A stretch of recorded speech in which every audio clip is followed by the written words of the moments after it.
আপনি যদি $1 রিস্ক রাখেন, আপনি যদি সেই জায়গা থেকে $2 ভ্যালু ক্রিয়েট না করতে পারেন, তাহলে সেই ট্রেড কি আপনার জন্য যৌক্তিক বলে মনে হয় এবং এটা কি আপনাকে লং টার্মে প্রফিটেবল রাখবে? অবভিয়াসলি না। কারণ কি, যখন আপনি দেখেন আপনি যেখানে $1 বারবার কি করতেছেন, লস করতেছেন, এবং সেই সাথে আপনি যদি $2 আপনার যদি প্রফিট রেশিও না রাখেন, এটাকেই বলা হচ্ছে রিস্ক রিওয়ার্ড রেশিও। আপনার যে পরিমাণ রিস্ক নিচ্ছেন ওই পরিমাণ যদি রিওয়ার্ড রেশিও না থাকে, আপনি যদি ওই জায়গা থেকে $2 প্রফিট না করতে পারেন, তাহলে তো এটার জন্য আপনি ভ্যালুয়েবল না। আপনি হয়তো বা অনেক সময় 0.50 হইলে আপনি ক্লোজ করে দিচ্ছেন, কিন্তু আপনি ট্রেডের রিস্ক নিচ্ছেন কত? $1। সো এরকম করা যাবে না।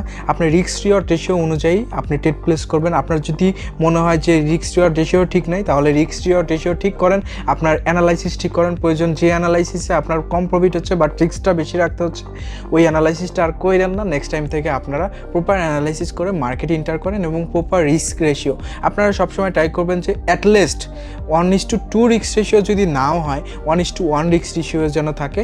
এভাবে আপনারা ট্রেড প্লেস করবেন যেন আপনারা প্রফিটেবল থাকেন দিন শেষে ইনশাআল্লাহ। সো হ্যালো এভরিওয়ান, আজকে ছিল 30 ডেজ ফরেক্স লার্নিং সিরিজের ডে 27 অ্যান্ড ডে 28-এ আমরা ইন্ডিকেটর নিয়ে কথা বলবো, আপনারা কীভাবে ইন্ডিকেটর ইউজ করবেন সো এই বিষয়গুলো নিয়ে কথা বলবো।